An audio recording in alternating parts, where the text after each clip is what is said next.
You've been told that the Great War was fought in the mud, a clash of soldiers, trenches, and steel. But that's only half the story. Behind the thunder of artillery, there was another kind of battlefield, silent, invisible, and far more enduring. It was fought in the vaults of central banks, across the marble floors of stock exchanges, and in the offices of men who never heard a single gunshot. The soldiers shed blood, the bankers moved numbers, and the choices they made during those years would reshape the entire world, including the system that governs your money today. If you imagine war as only a matter of politics and armies, think again. The First World War proved something that generals had always sensed but never admitted.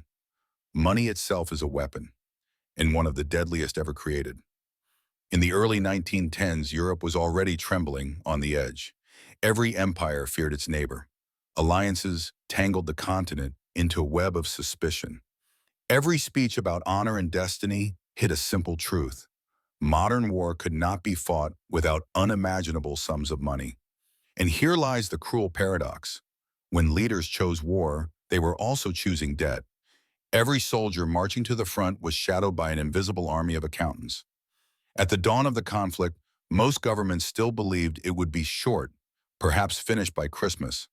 They thought they could pay for it the old-fashioned way, with gold, limited borrowing, and patriotic donations. Within weeks, that illusion shattered. The war consumed money faster than any minister could count. Budgets evaporated. Gold reserves drained like blood from a wound.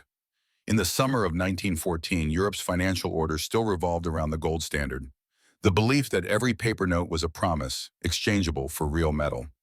It gave currencies credibility, but it also chained governments. Gold was finite. Trust depended on restraint.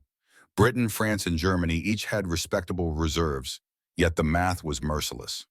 Once millions of men were mobilized and factories turned from goods to guns, expenses exploded. Germany was burning through over 10 million marks a day.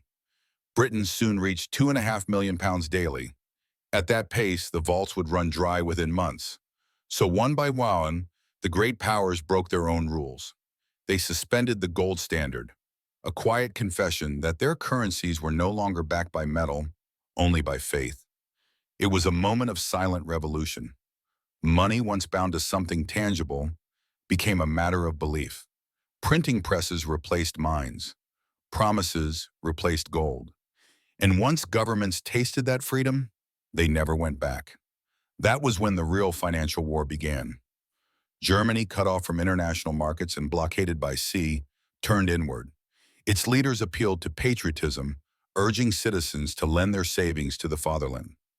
Posters showed brave soldiers and smiling families, promising repayment after victory, and millions obeyed.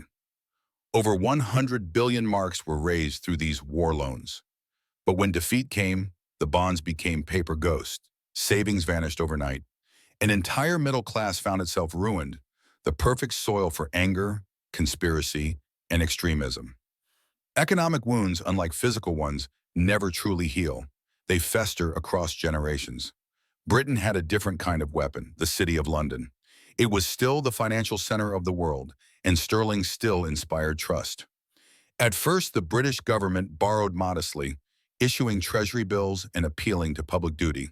But soon it reached across the Atlantic, tapping into the vast credit pools of the United States.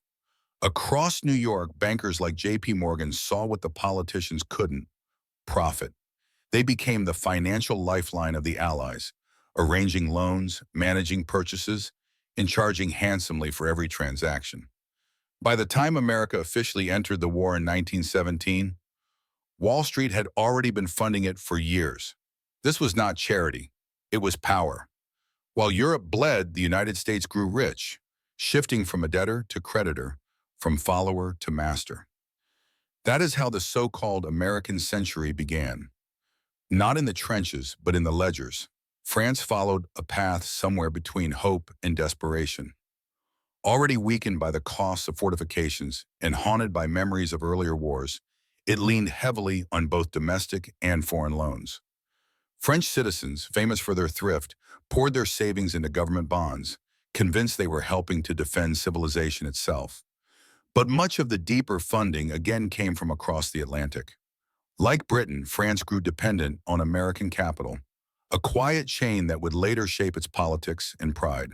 When the guns finally stopped, that dependence would become a noose of debt. Meanwhile, in the East, Russia was collapsing under the weight of its own ambitions. The empire was enormous, but fragile. Its gold reserves looked impressive on paper, but its banking system was primitive, its infrastructure broken. As defeats mounted and inflation soared, confidence evaporated. By 1917, the ruble was a shadow of itself, and the Tsar's regime fell with it. Revolutions are never only about ideas. They are also about empty wallets and worthless money. By the war's end, the scale of spending defied imagination. The Allies had consumed more than $140 billion. The Central Powers nearly half as much. Those numbers were larger than the combined national incomes of the combatants before the war began. The result was a world smothered in debt and a financial order shattered beyond repair. The gold standard, once the pillar of trust, was dead. Inflation surged. In Germany, the collapse turned apocalyptic. By the early 1920s, a loaf of bread cost billions of marks. People carried their wages in baskets. By the evening, they were worthless. The poor and the cautious paid the price. The rich, as always, found escape, shifting their assets abroad, buying land, or simply standing closer to power. And here lies the cruel pattern that has never left us. In every financial war, the small saver bleeds first. World War I taught governments a dangerous lesson, that they could fund the impossible by detaching money from reality. They discovered that gold could be suspended, that trade could be wrapped in patriotism, that promises could replace assets.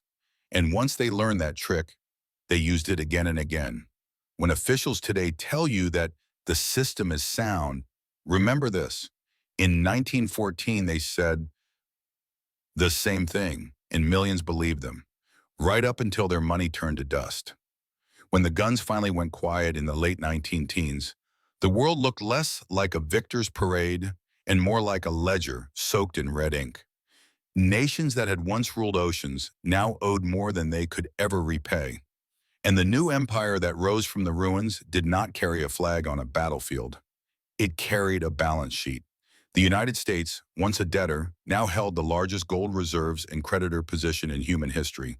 Europe, the old heart of global finance, was drowning in obligations. Britain owed Washington over $4 billion. France more than $3. Even the smaller nations were entangled in promises that could never be met. Without firing another shot, Wall Street had replaced London as the capital of global money.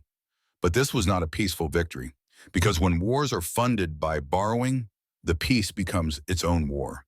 Britain and France, desperate to keep faith with the citizens who had bought their war bonds, now had to find someone else to squeeze. That someone was Germany. The Treaty of Versailles demanded a sum so vast it could never be paid. 132 billion gold marks. It was meant as punishment and as payment. It was also a fantasy. Germany's economy was shattered. Its people were starving.